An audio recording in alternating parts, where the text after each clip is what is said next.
යාළුවනේ ඔයාලට. ඉතින් අද මමත් අහම්බින් නිකන් හිතුණා වීඩියෝ එකක් මම කරොත් හොඳයි කියලා. ඉතින් අද මම බීම එකක් හදාගන්න තමයි ලෑස්ති වෙන්නේ. මට අහම්බේ පළතුරක් හම්බ වුණා. මේක මට හම්බ වුණේ අමුයින්. ඉතින් මම මේක හාල් ගෝනියේ දාලා ඉදෙන්න තිබ්බා. දැන් ඒක හොඳට ඉදිලා මම ඉතින් මේකේ පළතුරක් මේ පළතුරෙන් බීම එකක් හදාගන්න කියලා තමයි ලෑස්ති වුනේ. සාමාන්‍යයෙන් මම මේ පළතුර තියනවා දැක්කොත් එහෙම මම අනිවාර්යෙන් ගන්නවා. මොකද මම මේකේ රස හොඳට අඳුරනවා.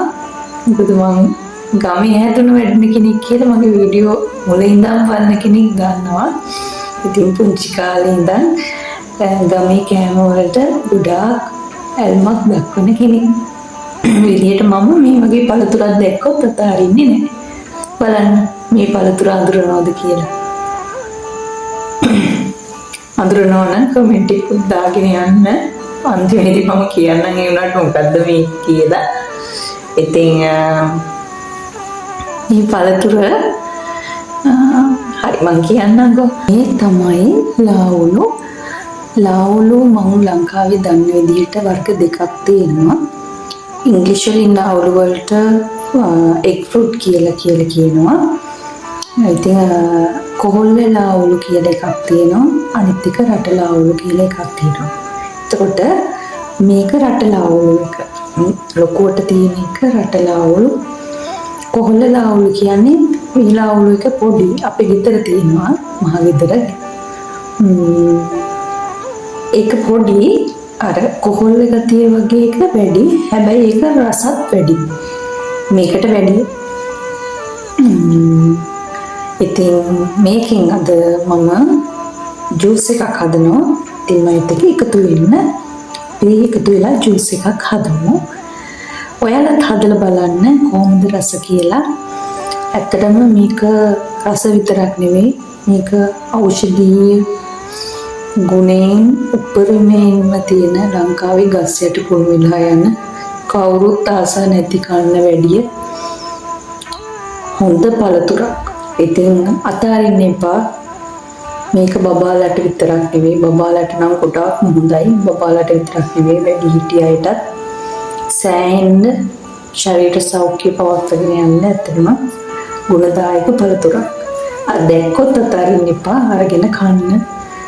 මේක මට මතකයි අපේ අත්තම්මා මේක මට මතකයි පුංචි කාලේ බඩේ හදලා දෙනවා අපිට. බඩේ හදලා දෙනවා. මේ අපේ ගෙදර ලොකු ලාවුලු ගහක් තිබ්බා. ඉතින් ඒ ලාවුලු ගහ වේල උඩ ඉතින් ඒකේ උඩ තිබ්බ ලාවුලු. ඉතින් ඒ මතකය හරි සුන්දරයි.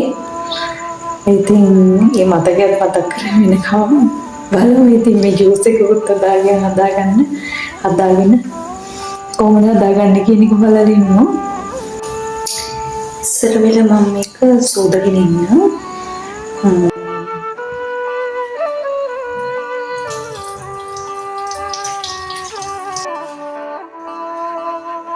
අතට මේ බලන්න මම පෙන්නන්නම්. හොඳට ඉදුණාම මේ පොත්ත ලස්සනට ගලවන්න පුළුවන්.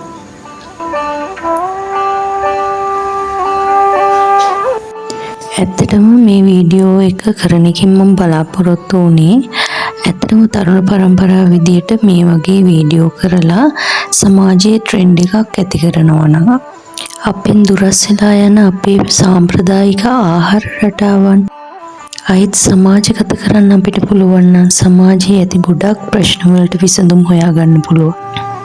මම ඔයාලට කිව්වනේ මුලදී මේක ගොඩාක් ගුණදායක පළතුරක් කියලා. හරි. එහෙනම් බීම එක හදන ගමන්ම මොනවද ඒ ගුණයන් කියලා අපි කතා කරමු. ශක්තිජනක ආහාරයක් විශේෂයෙන්ම ග්ලූකෝස් බහුලව තියෙනවා. ඒ වගේම යාළුවනේ මූලික පෝෂණ සංඝටක කියන ප්‍රෝටීන්, මේද, තන්තු, carbohydrate, vitamin A, vitamin B ආදී පෝෂණ ගුණයන්ගෙන් මෙය බහුල පළතුරක් විදිහට හඳුන්වන්නට පුළුවන්. ඔන්න ඉතින් තරුණ ගෑල් ළමයින්ට ගොඩක් වැදගත් වෙයි මේක හැම ලස්සන කරන්න උපයෝගී වෙනවා. විශේෂයෙන් මූණේ ආලේපනය කරන්න පැක් එකක් විදියට හොඳයි කියලා කියනවා. ඒ වගේම කෙස් ලස්සන කරනවා මේක ආහාරයට ගන්නකොට. ඊට පස්සේ ඇස් පෙනීම හොඳ මට්ටමකට ගේනවා. ඇස්වල සුදු ප්‍රශ්න නැති කරනවා. දත් වලට හොඳයි කියලා කියනවා. මොකද මේකේ ඒ වගේම අස්ථි වලට කැල්සියම් බහුල පරතරක් වෙන නිසා කියලා තමයි කියන්නේ. තව කිව්වොත් කාන්තාවන්ට තියෙන ශ්වේත ප්‍රදර කියන සුද යාම කියන ප්‍රශ්න වලට මෙම පළතුරු ආහාරයට ගන්න එක හොඳයි කියලා කියනවා. ඒ වගේම මලබද්ධය නැති කරන්න, හෘද රෝග වැළඳීම අඩු කරන්න, දියවැඩියාවට හොඳයි කියලා කියනවා. වාත දෝෂ සමනය කරන්න හොඳයි කියලා කියනවා. ඒ වගේම ප්‍රතිශක්තිකරණය ඉහළ පළතුරක් කියලා කියනවා. මොකද මෙහි යකඩ සංයුතිය ඉතාමත් වැඩි කියලා තමයි කියන්නේ. ඒ වගේම ස්නායු පද්ධතිය ආශ්‍රිත රෝග තියෙන අයට ගොඩක් හොඳයි කියලා කියනවා. විශේෂයෙන් මානසික ආතතිය, නිින්ද නොයෑම වගේ ප්‍රශ්න තියෙන අයට මෙය හොඳ ගුණදායක පළතුරක් විදියට හඳුන්වලා දෙනවා. ඒ වගේම පිළිකා අද සමාජයේ බහුලව තියෙනවා නේ.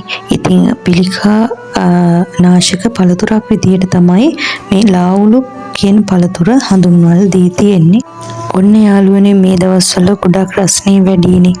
ඉතින් 10 ශරීර උෂ්ණත්වය පාලනය කරන ඖෂධීය ගුණයක් තියෙන පළතුරක් විදියට තමයි ලාවුලු හඳුන්වා දෙන්නේ. තවත් විදියකින් වාපිත් සමනය සඳහා හොඳයි කියලා කියනවා. කුඩා දරුවන්ගේ වටපණු රෝගය සඳහා ගොඩක් හොඳයි කියලා කියනවා. විශේෂයෙන්ම මේ කරුණු ඔක්කොම ඉන්නලා පස්සට බලද්දී ඇත්තටම පුංචි දරුවන්ට මේක ඉතාමත් වැදගත් පළතුරක්, හොඳ ගුණදායක පළතුරක් කියලා සමස්තයක් විදියට අපිට කියන්න පුළුවන්. හැබැයි යාළුවනේ මතක තියාගන්න මේ පළතුර වකුගඩු රෝගීන්ට කන්න හොඳ නැහැ. මොකද මෙහි ඉහළ පොටෑසියම් වගයක් තියෙනවා කියලා තමයි කියන්නේ. ඒක නිසා වකුගඩු රෝග ප්‍රශ්න තියෙන අය මෙම පළතුර කෑමෙන් වැළකී සිටිනවා නම් ගොඩක් හොඳයි. ඔන්න ඉතින් මේකේ තියෙන ගුණයන් කොහොමද කියලා කතා කරානේ. කතා කරාට මම මේ බීම එක හදාගන්න විදිහ කිව්වේ නැහැනේ. හරි බලමු අපි දැන් මේ බීම එක මම හදාගන්නේ කොහොමද කියලා. ඇත්තටම මේකට මහ ලොකු දෙයක් කරන්න දෙයක් නැහැ. කරන්න තියෙන්නේ බ්ලෙන්ඩරේට පොඩි කෑලි වලටක කඩලා දාලා හරි කපලා දාලා හරි ඒකට සීනි ඊට පස්සේ ලුණු ටිකක් දාලා වතුර දාලා බ්ලෙන්ඩර් කරන්න. අයිස් කැට කැමති නම් දාන්න. මම නම් අයිස් කැට පස්සේ තමයි දාගත්තේ. මට ඕන ප්‍රමාණය විතරයි. ඉතින් එහෙම දාලා බ්ලෙන්ඩර් කරගන්න. බ්ලෙන්ඩර් කරලා ඉවර වෙලා තමයි මම දෙහි දාලා හැන්දෙන් කවලම් කරන්නේ. මොකද එතකොට තමයි අර දෙහි රස හොඳට එන්නේ. ඉතින් ඒකලා ඔයාලට මේක කැමති විදිහට රස බලන්න පුළුවන්. ඇත්තටම මේක හරිම රස පානයක්. ඇත්තටම මේ බීම එක ඔයාලා හදලා බලන්න. මේක ඇත්තටම ගොඩක් රසයි. මේක බීම එක විතරක් නෙවෙයි අමුමින් ව්‍යංජනේ හදන්න පුළුවන් හොඳට පැමුණු ගෙඩි වලින්. ඊට පස්සේ වඩේ වගේ දේවල්, රොටි වගේ එහෙම හදලත් ගන්න පුළුවන්. ඉතින් මේ වගේ ගුණ පළතුරක් ගස්සට නිකන් කුණු වෙලා යන්න ඉඩ දෙන්න එපා. දැක්කොත් මේ වගේ පළතුරක් අනිවාර්යයෙන්ම ගන්න. ගෙදර හැමෝටම මේ වගේ බීම එකක් හදලා දෙන්න. මේ කියන ඉල්ලීම කරනවා. තව දෙයක් මේ වගේ පළතුරු මේ ලොකු ගෙඩි මේ වගේ ප්‍රමාණයක් සාමාන්‍ය පුංචි පවුලක් දෙනෙක් තුන් දෙනෙක් ඉන්නවා නම් ඇත්තටම භාගයක් දාලා රස බීම එකක් හදාගන්න පුළුවන්. ඊටු එක ඉදිලා නැතිනේ. එතකොට තව ඊට පහුවෙනිද දවසේ හරි හදාගන්න ඕන. ඔයාලට මේක ඇත්තටම කල් තියාගන්න තව ක්‍රමයක් තමයි හොඳට සීල් වෙන බෝතල් එකකට හරි කප් එකකට හරි බෑග් එකකට හරි දාලා මේක ටික කාලයක් ඩීප් ෆ්‍රීසර් එකේ වුණත් තියාගන්න පුළුවන්. හදන්න කලින්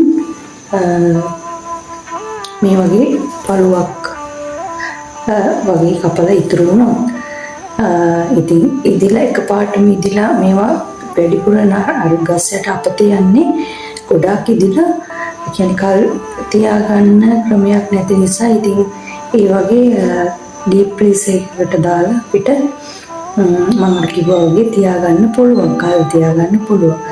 එහෙම තියාගෙන කැමරට එකතු කරගන්න පුළුවන් මේ වගේ බීම හදාගන්න පුළුවන්. ඉතින් එහෙම කරලා බලන්න.